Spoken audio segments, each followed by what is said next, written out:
আচ্ছা, কখনো কি আপনার এমন অনুভূতি হয়েছে যে আপনি চেষ্টা করেছেন, সব কিছু দিয়েছেন, তবুও ব্যর্থ হয়েছেন?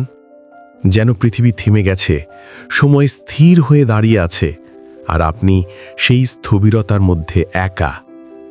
ঘরে ফিরে আয়নায় তাকিয়ে নিজেকে প্রশ্ন করেছেন, আমি কি সত্যিই পারব?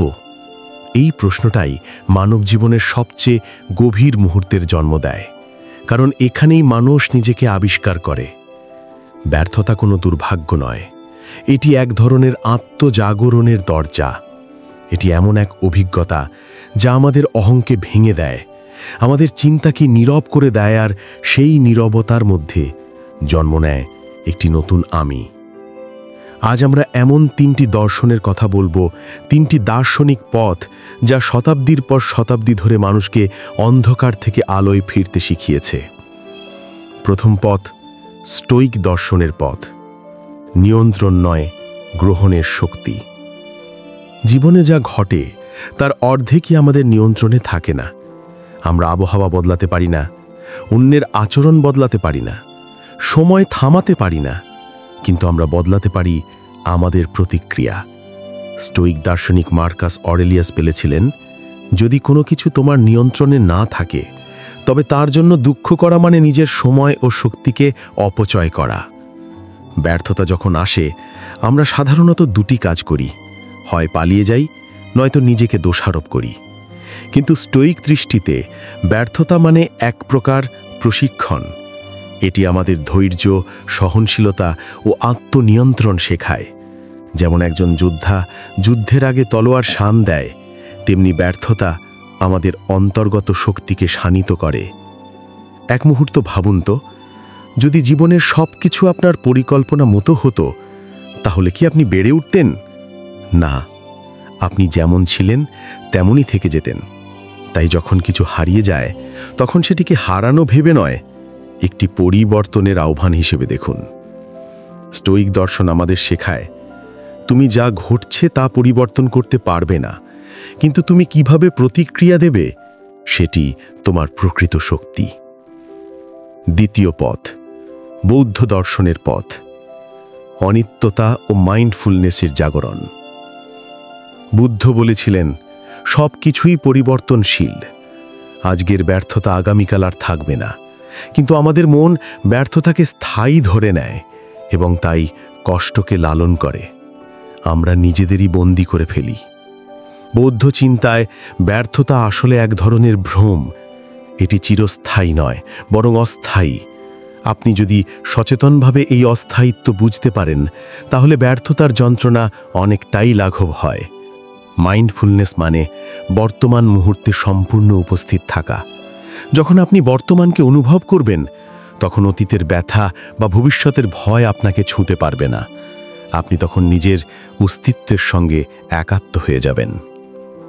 একটি ফুল ফুটে ওঠে, কিছুদিন পরে ঝরে পড়ে, কিন্তু তার ঝরে পড়া মানেই শেষ নয়, কারণ তার স্থানেই নতুন ফুল জন্ম নেয়। জীবনের প্রতিটি ব্যর্থতা আসলে একটি ঝরে পড়া ফুলের মতো, যা আপনাকে নতুন করে জন্ম দেওয়ার সুযোগ দেয়। বৌদ্ধ দর্শন বলে, কষ্টকে অস্বীকার করো না, বরং দেখো, উপলব্ধি করো, আর ধীরে ধীরে তা তোমার ভেতর দিয়ে প্রবাহিত হতে দাও। ব্যর্থতা তখন পরিণত হয় এক গভীর শান্তিতে। তৃতীয় পথ নিচের পথ। অ্যামোর ফাটি, নিজের ভাগ্যকে ভালোবাসা। ফ্রিডরিখ নিছে বলেছিলেন, আমার জীবন যেমন তেমনই আমি তাকে ভালোবাসি। আমি চাই এটি আবারও ঘটুক।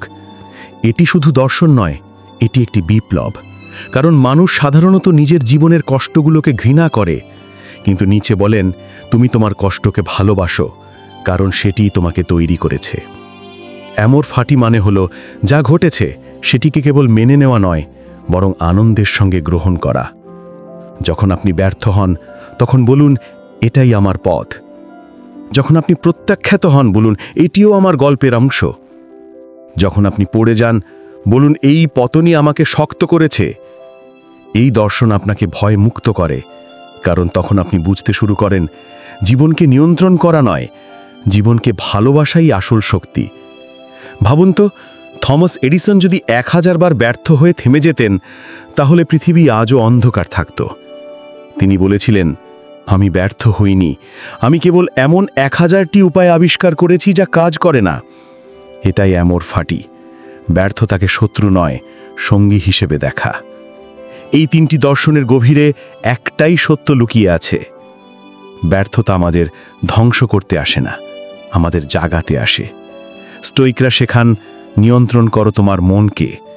বুদ্ধ শেখান, দেখো, শ্বাস নাও, সচেতন হও। নিচে শেখান, ভালোবাসো তোমার ভাগ্যকে। যখন এই 3টি চিন্তা একসঙ্গে মিশে যায়, তখন মানুষ হয়ে ওঠে অজেয়। তখন আর ব্যর্থতা মানে শেষ নয়, বরং শুরু। আজ আপনি যেখানেই থাকুন, যত নিচেই পড়ে যান না কেন, মনে রাখবেন, মাটির নিচে থাকা বীজও একদিন আকাশ ছুঁয়ে যায়। আপনার ভেতরের শক্তি সেই বীজের মতো। এখন হয়তো অন্ধকার, এখন হয়তো চাপ, কিন্তু এই অন্ধকারই একদিন আপনার আলো হয়ে ফিরে আসবে।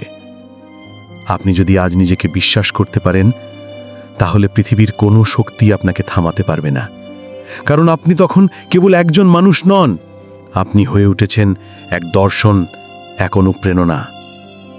জীবন আপনাকে ভাঙতে আসবে, কিন্তু আপনি ভাঙবেন না, আপনি গড়ে উঠবেন। কারণ আপনি জানেন, ব্যর্থতা আপনাকে ধ্বংস করতে আসে না, আপনাকে নতুন রূপ দিতে এসেছে। শেষে মনে রাখবেন, ব্যর্থতার ভয় করা মানে নিজের বিকাশকে ভয় করা। আপনার প্রতিটি পতন আসলে এক একটি সিঁড়ি, যা আপনাকে নিজের উচ্চতায় পৌঁছে দেবে। তাই আজই প্রতিজ্ঞা করুন, আমি আর ব্যর্থতাকে ভয় করব না, আমি তাকে ভালোবাসব, আমি তাকে আমার শিক্ষক বানাবো। এবং একদিন আপনি নিজেই দেখবেন, যে জায়গা থেকে আপনি একসময় ভেঙে পড়েছিলেন, সেই জায়গাতেই আজ আপনি দাঁড়িয়ে আছেন এক আলোকিত মানুষ হিসাবে। ভিডিওটি ভালো লাগলে লাইক দেন, কমেন্ট করুন আর চ্যানেলটি সাবস্ক্রাইব করতে ভুলবেন না। ধন্যবাদ।